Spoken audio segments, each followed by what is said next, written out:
Please subscribe to our YouTube channel. Like and share this video.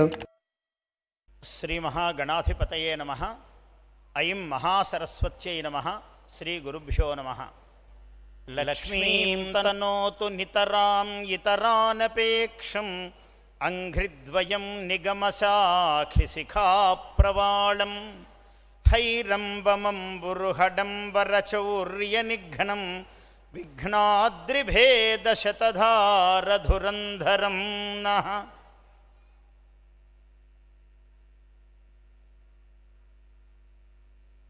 అయం అతీవ హర్షామోదప్రదః సన్నివేశः. యదత్ర వాల్మీకి రామాయణ పరిశోధన సంస్థా కాచన ప్రారభ్యతే ఇతి అతీవ మోదాస్పద సన్నివేశः. సంస్కృత విశ్వవిద్యాలయः తత్ర శ్రీపదపుర్యాం తిరుపతి పట్టణే రారాజతే. అస్యాః సంస్థాయాः శాఖాత్వేన అత్ర పరిశోధన సంస్థా విద్యమానా భవేత్ ఇతి సంకల్పపూర్వకం అత్ర రామనారాయణ క్షేత్రం అతీవ విశిష్టం రారాజతే. రామనారాయణ క్షేత్ర మూలకర్త నారాయణం నాగేశ్వరరాయः. ఏతేషాం కుటుంబసభ్యాः సర్వే అపి కర్తారः మూలకర్తారः ఏవ. విశేషతः విదుషీమణి డాక్టర్ పద్మావతి సంస్కృత విదుషీ ఏతస్య మహాభాగస్య ధర్మపత్ని ఇతి అయం విశేషः వక్తవ్యः. కిమర్థమితి చేత్ ఏషా చోదనాశక్తిः నాగేశ్వరరాయస్య చోదనాశక్తిः బ్రాహ్మీమయశక్తిः ఏషా భవతి పద్మావతి. ఏతదర్థమేవ భవతు. భవతాం కరతాళధ్వనయः తత్ర విరాజంతు.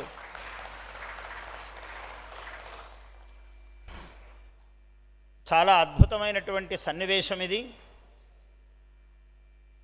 నారాయణం నాగేశ్వరరావు గారు పద్మావతి దంపతులు, వాళ్ళ కుటుంబం అంతా చాలా దగ్గరి వాళ్ళు. నాకు చాలా ప్రియ శిష్యుడు ఆయన. నిశ్చలు వాళ్ళ అబ్బాయి నాకు ఇంకా చాలా దగ్గర శిష్యుడు, అవధాన శిష్యుడు.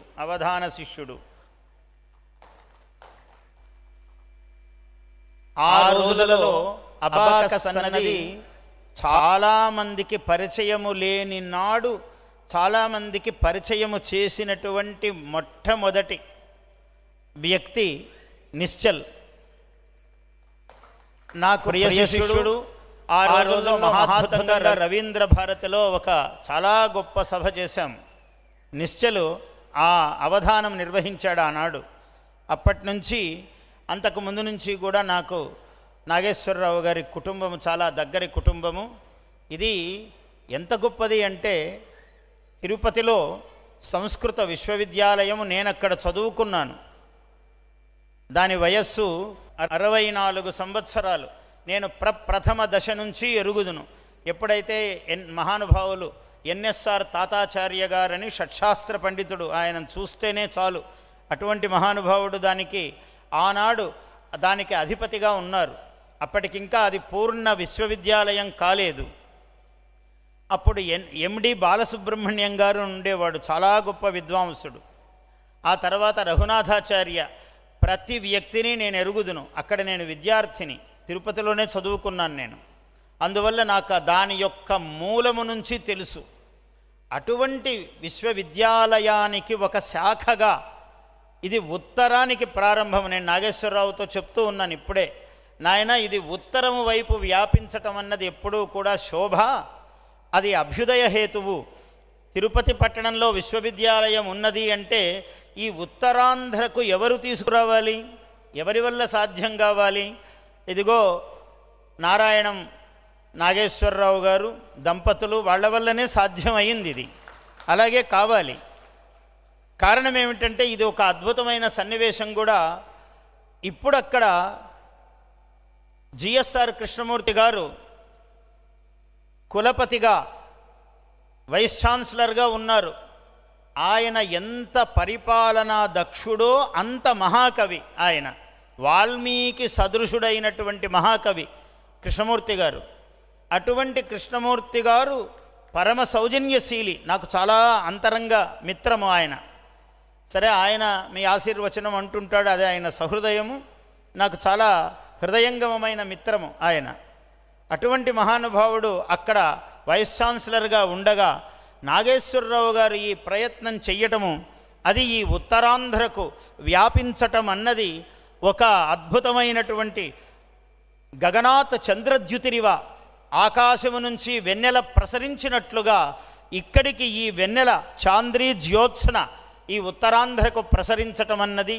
అందులో రామాయణమునకు పరిశోధన రామాయణము మీద జరగవలసినంతగా ఈ దేశంలో జరగలేదు. వాల్మీకి మహర్షి మాట ఎత్తితే యావత్ స్థాస్యంతి గిరయః సరితశ్చ మహీతలే తావద్ రామాయణ కథా లోకేషు ప్రచరిష్యతి. రామాయణమొక అద్భుతం. సృష్టిలో రామాయణ మహాకావ్యమే మహాద్భుతమైనది. అది రామాయణమొక అద్భుతం, రామనారాయణమొక అద్భుతం. రామాయణం ఎట్లా అద్భుతమో రామనారాయణం ఎట్లా అద్భుతం. కేవలము దేవాలయము కాదు ఇది, అన్ని రామాలయముల వంటి ఒక రామాలయము కాదు. రాముని యొక్క కోదండమును ఆకారముగా పెట్టుకొని, రామధనుస్సును ఆకారముగా పెట్టుకుని ఏర్పడినటువంటి ఒక రామాయణ శిల్ప ప్రదర్శనశాల ఇది. రామాయణము యొక్క శిల్ప సౌందర్యమును, ఆ కథాశిల్ప సౌందర్యమునంతా చూపించేటువంటి ఒక అద్భుతమైన శాల ఇది. ఇటువంటి శాలకు ఒక పరిశోధనశాల తోడు కావటం అన్నది దాని పూర్ణతా హేతువు. ఇప్పుడే చెప్పాను నేను, త్రైవిక్రమ క్రమ అని.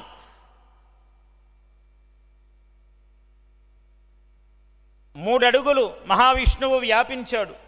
ఎలా వ్యాపించాడయ్యా? పోతన గారు మహాద్భుతంగా సంస్కృతంలో వేదములో ఎలా చెప్పబడిందో, త్రీన్ విక్రమాన్ ప్రక్రమతో విష్ణో రమిత తేజస, మూడడుగులతో ఆయన బ్రహ్మాండ వ్యాప్తి చెందాడు. పోతన గారు చాలా లలితంగా మనకు అందించారు ఆ విషయాన్ని. ఇంతింతై వటుడింతయై మర్యుతానింతై నభో వీధిపై నంతై తోయదమండలాగ్రమున కల్లంతై ప్రభారాశిపైనంతై చంద్రునికంతయై ధ్రువునిపైనంతై మహర్వాటిపైనంతై సత్యపదోన్నతుండగుచు బ్రహ్మాండాంత సంవర్ధియై రవిబింబంబు ఉపమింప పాత్రమగు ఛత్రంబై. ఆ నారాయణమూర్తి పెరుగుతూ ఉంటే వామనుడు త్రివిక్రమావతారము దాలుస్తూ ఉన్నాడు. సూర్యుడు ఎలా కనిపించాడట ఆయనకు? ఓ ఛత్రములాగా ఎర్రని ఛత్రం పట్టుకున్నట్టు కనిపించాడట ముందు. రవిబింబంబు ఉపమింప పాత్రమగు ఛత్రంబై శిరోరత్నమై శ్రవణాలంకృతియై గళాభరణమై. అంటే సూర్యుడు అక్కడే ఉన్నాడు, ఈయన పెరుగుతూ ఉన్నాడు. ఛత్రము శిరోరత్నమైంది, శ్రవణాలంకారమైంది, గళాభరణమైంది, ఇలా దిగుతూ ఉన్నదంటే ఈయన పెరుగుతూ ఉన్నాడు, ఆయన దిగలేదు. శ్రవణాలంకృతయై గళాభరణమై సౌవర్ణకేయూరమై ఛవిమత్కంకణమై ఉదంచత్ కటిస్థలినుదంచద్ఘంటయై నూపుర ప్రవరంబై పదపీఠమై వటుడు తాన్ బ్రహ్మాండమున్నిండుచోన్. ఛత్రముగా ఉన్నవాడు స్వామికి పాదపీఠముగా మారిపోయాడు సూర్యుడు. సూర్యమండలమునకు అంత పైకి ఎదిగాడు ఆయన. అలా నేను ఈ సంస్థ రామాయణమొక అద్భుతం, రామనారాయణమొక అద్భుతం, వాల్మీకి శ్రీ మహర్షి పేరున, వాల్మీకి శ్రీ మహర్షి పేరున రామాయణ పరిశోధన ఒక్కటి మహాద్భుతం. ఈ పరిశోధనా సంస్థ ఆ రెండు అద్భుతాలైతే ఇది దీనికి చేరటం అన్నది ఒక మూడవ పదము వలె, త్రైవిక్రమ క్రమము వలె ఇది మహాద్భుతమైనటువంటి కార్యక్రమము. మనమందరం ఇక్కడ కలిసాము, ఇవాళ కలుస్తున్నాము. ఇంతమంది మహనీయులు ఈ చోటు చేసుకుంటున్నారు, ఇంతమంది ఇక్కడ పాల్గొంటున్నారు ఈ కార్యక్రమంలో. అంటే ఏమిటి విశేషం అంటే, ఒక పెద్ద సత్రయాగము, ఒక సహస్ర వత్సర పరిమిత దీర్ఘ సత్రయాగము అన్నారు. ఇలాంటి యాగాలు పూర్వకాలం జరిగేవి. అట్లా ఇదొక చతుర్దినాత్మకమైన త్రిదినాత్మకమైన త్రిపాద విభూతి ప్రదమైనటువంటి ఇదొక మహా కార్యక్రమము. ఈ కార్యక్రమంలో ఎందుకంటే రామాయణము ఎన్ని చెప్పినా ఇంకా చెప్పవలసినది ఉండనే ఉంటుంది. చాలా మధురంగా చెప్పాడు. కూజంతం రామ రామేతి మధురం మధురాక్షరం ఆరుహ్య కవితా శాఖాం వందే వాల్మీకి కోకిలం. చాలా మృదువుగా చెప్పాడు. పాఠ్యే గేయేచ మధురం అన్నారు రామాయణాన్ని. రామాయణము చదివినా పాడినా మధురము అన్నాడు. అష్టాక్షరబద్ధమైనటువంటి అనుష్టుప్పును ఎంచుకున్నాడు ఆయన. ఆ అనుష్టుప్ శ్లోకము యొక్క మాహాత్మ్యం ఏమిటంటే, తంత్రీ తాళ సమన్వయ అన్నారు. తంత్రీ తాళ సమన్వయం అంటే తాళానుబద్ధమైనది ఆ వృత్తం, ఆ ఛందస్సు అటువంటిది అనుష్టుప్ అన్నది. అటువంటి అనుష్టుప్పు అనుకోకుండా పలికింది వాల్మీకి నోట.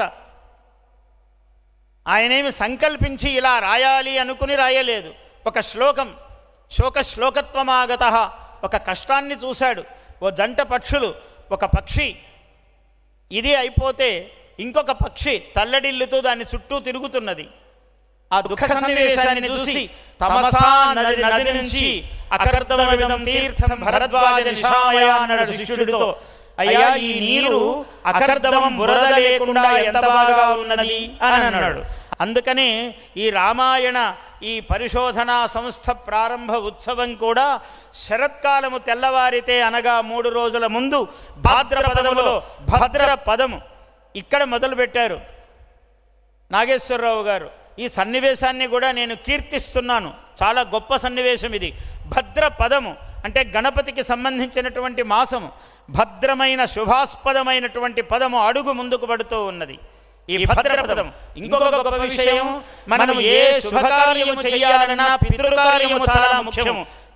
తత్ర నాంది, నాంది అన్నది నాంది దేవతాహ్వానము, పితృదేవతా శ్రాద్ధము చాలా ముఖ్యము ఏ శుభకార్యము చేయాలన్నా. అలాగా ఇది పితృపక్షము. పితృపక్షములో ద్వాదశి తిథి ఆయన 3 రోజుల ముందుగానే మొదలుపెట్టారు. ఇవాళ ద్వాదశి శిఖరోత్సవము. ఈ ద్వాదశి ఇవాళ మఖ నక్షత్రము. మఖ పితృదేవతా నక్షత్రము, పితృదేవతాకమైన నక్షత్రము మఖ. ఇటువంటి నక్షత్రములో ఇవాళ శిఖరితమవుతూ ఉన్నది ఈ సభ.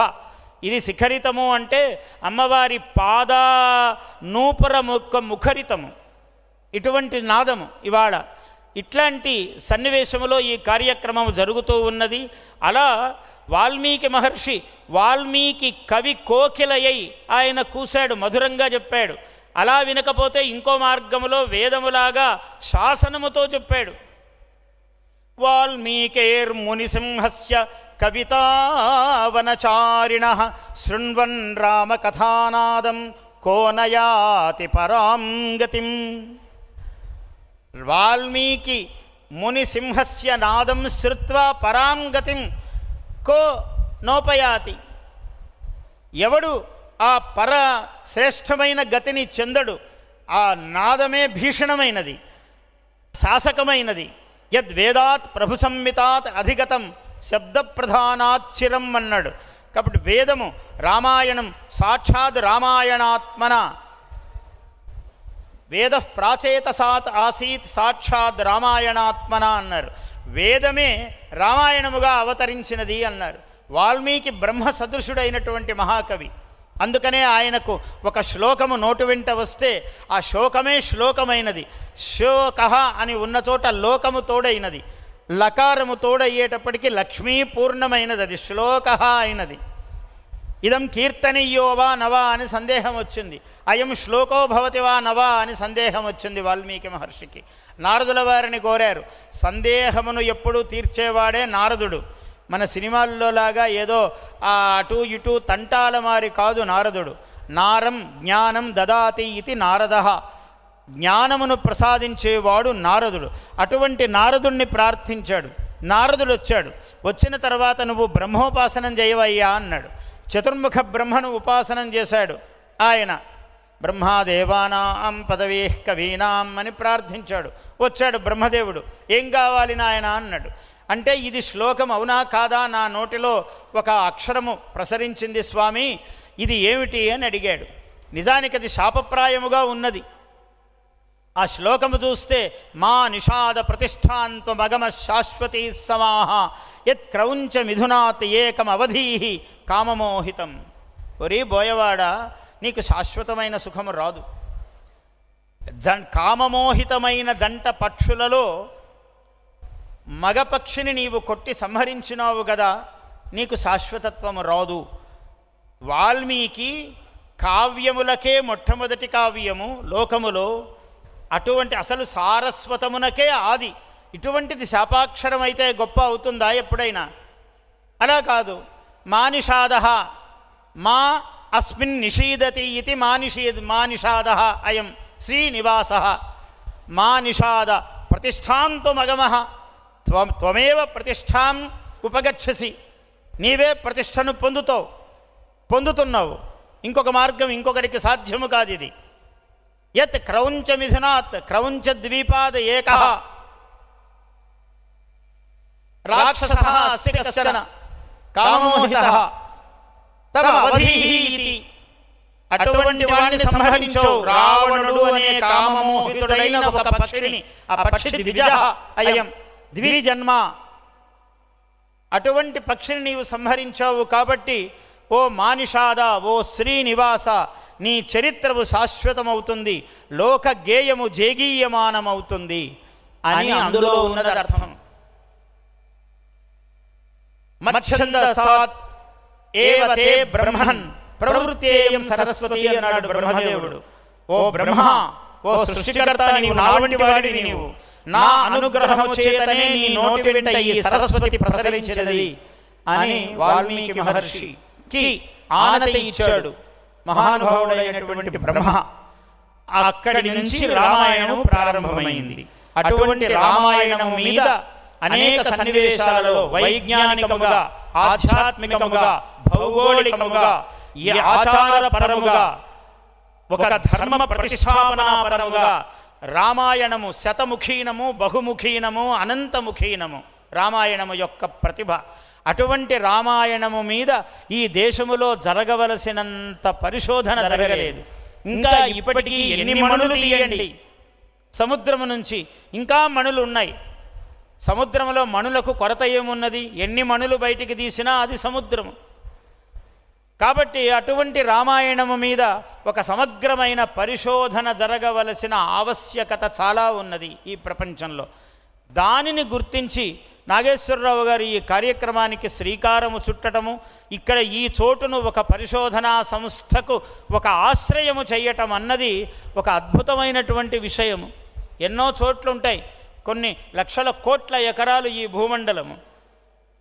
ఎందరికో ఎన్నో లక్షల ఎకరాలు ఉన్నాయి. సార్థక్యం ఎప్పుడు ఏర్పడుతుంది?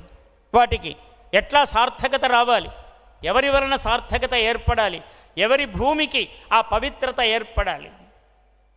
ఇటువంటి భవ్యమైనటువంటి దివ్యమైనటువంటి కార్యక్రమముల ద్వారానే దానికి సార్థకత, చరితార్థత ఏర్పడుతుంది.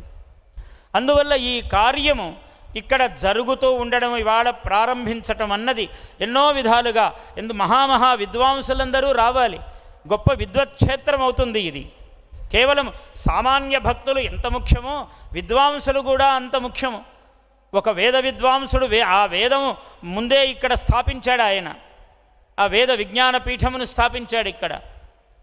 సరే, ఎవరెవరు సహకారం చేస్తారో, అది తిరుమల తిరుపతి దేవస్థానమా, ఇంకొక విశ్వవిద్యాలయమా, ఇంకొక దాతనా, ఎవరు అందులో చేసినా కూడా నీ దాతృత్వము యొక్క సాఫల్య సిద్ధికి మూలకేంద్రము ఇది.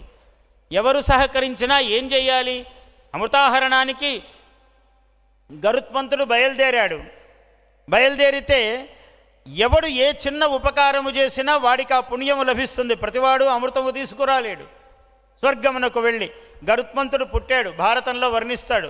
గరుత్మంతుడు పుట్టగానే ఆయన కాళ్ళు ఇలా కదిలించాడట, రెక్కలు కదిలించాడు. పిల్లలు అంతే కదా, పిల్లలు పుట్టగానే తల్లి ఇలా కొట్టి చూస్తుంది, ముందు కాళ్ళు చేతులు కదిలించాలని పిల్లవాడు. ఎందుకంటే అప్పుడే తల్లికి సంతోషం, వీడు చైతన్యవంతుడు అని. అందువల్ల ఆయన ఆతతపక్షమారుత రయప్రవికంపిత ఘూర్ణితాచలం వ్రాత మహార్ణవుండు బలవన్నిజదేహ సముజ్వల ప్రభాధూత పతంగ తేజుడు ఉదితుండయితార్చ్యుడు తల్లికిన్ మనఃప్రీతియునర్చుచున్యగస భీమ జవంబున అభ్రవీధికిన్. నన్నయ్య గారి పద్యము. ఆతతపక్షమారుత రయప్రవికంపిత ఘూర్ణితాచలం వ్రాత మహార్ణవుండు. ఇంకా పుట్టాడప్పుడే గరుత్మంతుడు.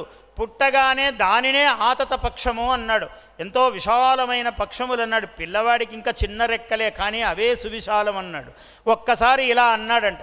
అనగానే సముద్రములోని జలమంతా ఒకవైపుకి వెళ్ళిపోయిందిట. రయ ప్రవికంపిత ఘూర్ణిత అచల వ్రాత మహార్ణవుండు. అర్ణవము సముద్రములో నీళ్లంతా ఒకవైపుకు వెళ్ళిపోతే ఇలా అనేటప్పటికీ ఆ లోపలి రత్నాలు మహాపర్వతములు అన్ని దర్శనమిస్తున్నాయట. లోపల ఏమేమున్నాయో. మళ్ళీ రెక్కలు ఇలా అన్నాడు. అనగానే జలమంతా మళ్ళీ సమస్థితికి వచ్చిందట. ఇంత అద్భుతమైన దృశ్యం ఒక్క మాటలో చెప్పాడు నన్నయ్య గారు. ఆతతపక్షమారుత రయ ప్రవికంపిత ఘూర్ణిత అచలౌవ్రాత మహార్ణవుండు బలవన్నిజదేహ సముజ్వల ప్రభాధూత పతంగ తేజుడు. సూర్యుణ్ణి మించినటువంటి తేజస్సు గలవాడు అన్నాడు. ధూత పతంగ తేజుడు ఉదితుండయి తార్క్ష్యుడు తల్లికిన్ మనఃప్రీతి వనర్చుచున్ యగస భీమ జవంబున అభ్రవీధికిన్. అనుకోకుండా ఈ పద్యం నోటికొచ్చి కూర్చున్నది నన్నయ్య గారి పద్యం. ఎందుకా అని అనుకుంటున్నా, నేను ఆలోచిస్తున్నా ఒకవైపు. ఎందుకు అంటే గరుత్మంతుడు విజయానికి చిహ్నము. నారాయణ వాహన, నారాయణుని యొక్క మహావాహనం ఆయన. ఆయన అభ్యుదయానికి చిహ్నము.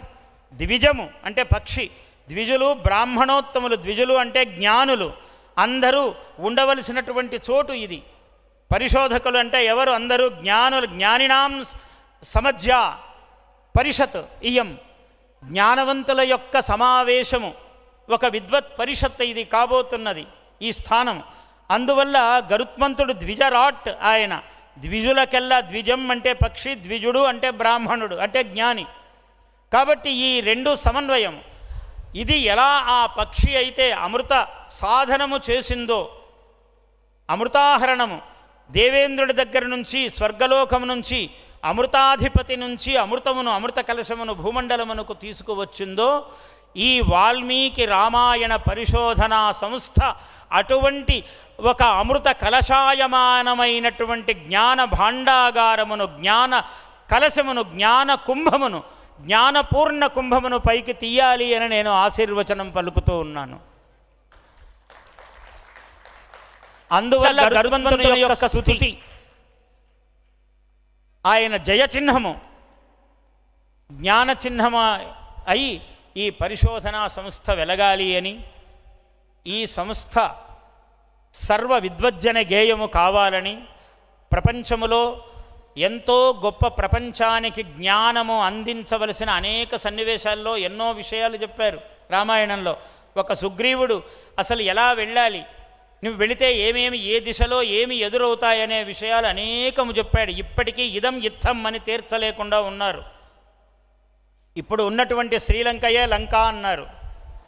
ఈ కట్టినదే ఉన్నటువంటిదే ఒక ఈ రామ సేతువు అన్నారు. కొందరు ఇది కాదన్నారు, ఇంకొకటి అన్నారు.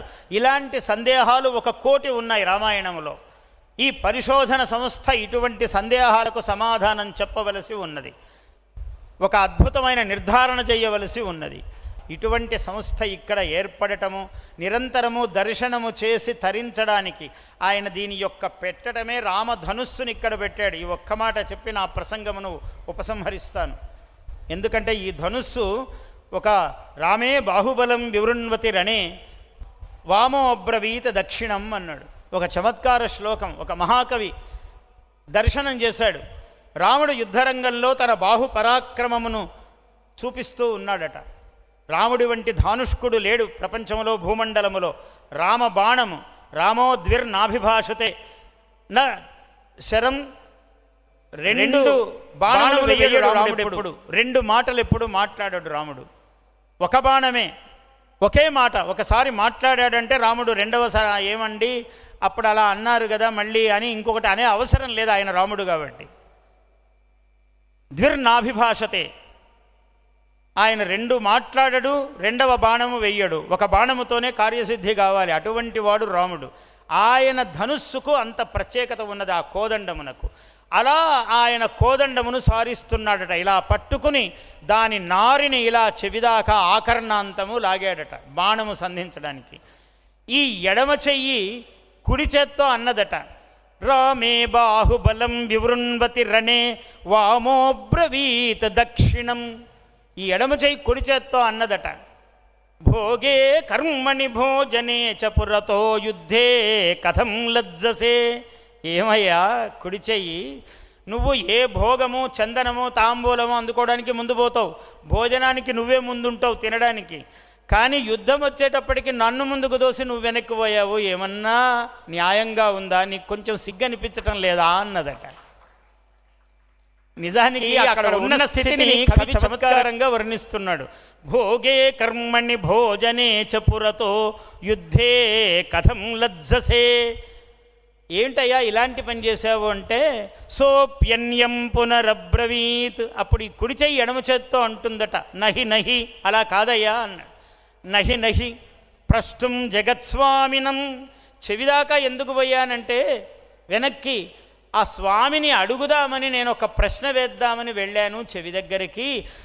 ఛింద్యాం రావణ వక్త్రపంక్తిం అథవా ఏకైకమేవాధునా. రావణునికి 10 శిరస్సులున్నాయి కదా, ఈ బాణముతో మొత్తం శిరస్సులు ఒకసారి తీసేయాలా, లేదా ఒక్కొక్కసారి ఒక్కొక్క శిరస్సును ఛేదిస్తూ బాణం ముందుకెళ్ళాలా, ఆ యుద్ధ నీతి ఏమిటి అని రావణ్ణి అడగడానికి చెవి దగ్గరికి వెళ్ళాను, కానీ నీలా నువ్వు చెప్పినట్టు భయపడి కాదు అని ఈ చెయ్యి ఆ చెయ్యితో అన్నదట. అంటే ఇదంతా కవి యొక్క గొప్ప ఊహా చిత్రం ఉన్నది అక్కడ. రాముని యొక్క ధనుస్సు అది విస్తరించటము, ఇలా ఎక్కుపెట్టబడినటువంటి విల్లు బాణము, ఆ సన్నివేశాన్ని అద్భుతంగా ఆ విధముగా తను విస్తారే. ఎప్పుడూ కూడా ఆ అమ్మవారు అథర్వ శీర్షములో అథర్వ వేదములో ఒక అద్భుతమైన దేవీ సూక్తములో అమ్మవారు ఒక మాట అన్నది, అహం రుద్రాయ ధనురాతనోమి బ్రహ్మద్విషేసర వేహంతవా ఊ. చాలా అద్భుతమైనటువంటి మాట. నేను రుద్రునికి, ఈ ఆయన దగ్గర ఎప్పుడు మహాధానుష్కుడు శివుడు, అందుకనే శివధనుస్సు రాముడు విరిచింది కూడా. అంటే అప్పుడే యోగ్యత ఆయనకు వచ్చింది అనేక విధములుగా. శివుడు మూలదైవతము, ఆ విల్లును ముట్టుకోవడానికే పుణ్యం కావాలి. ఆయన రాముడు కాబట్టి ముట్టుకోగలిగాడు. దాన్ని నేను ఇలా విశాలము చేస్తాను, అహం రుద్రాయ ధను ఆతనోమి, విస్తరింపజేస్తున్నాను. ఎందుకయ్యా, బ్రహ్మద్విషే శర్వే హంతవా ఊ అన్నాడు. బ్రహ్మద్విట్, ఎవడైతే జ్ఞానము బ్రహ్మ విద్య ఉన్నదో దాన్ని ద్వేషిస్తాడో వాని శిరస్సు తీసివేయడానికి ఇదిగో నేను తను విస్తారము చేస్తున్నాను ధనుస్సును అని అమ్మవారు అన్నది. ఇప్పుడు ఆమె సంకల్పముతో ఈ ధనువు ఎందుకు విస్తారం అవుతున్నది అంటే, బ్రహ్మ విద్యా ప్రసారము కోసము, జ్ఞాన ప్రసారము కోసము ఇక్కడ ఈ రామనారాయణం అనేటువంటి ధనుస్సు ఎందుకు విస్తరిస్తున్నది అంటే, జ్ఞాన ప్రసాదనార్థం, జ్ఞాన ప్రసారార్థం. దీనికోసం ఈ రామ ధనుస్సు ఇలా వికసిస్తూ ఉన్నది, వికసించాలి అని ఆశీర్వదిస్తూ జయోస్తు. రామాయణం గురించి, రాముడు ధనుస్సు గురించి మన కళ్ళకు కట్టినట్టుగా అద్భుతంగా వివరించి మనకి మార్గదర్శనం చేసిన స్వామివారికి మన ధన్యవాదాలు తెలుపుకుంటున్నాం. Please subscribe to our YouTube channel. Like and share this video.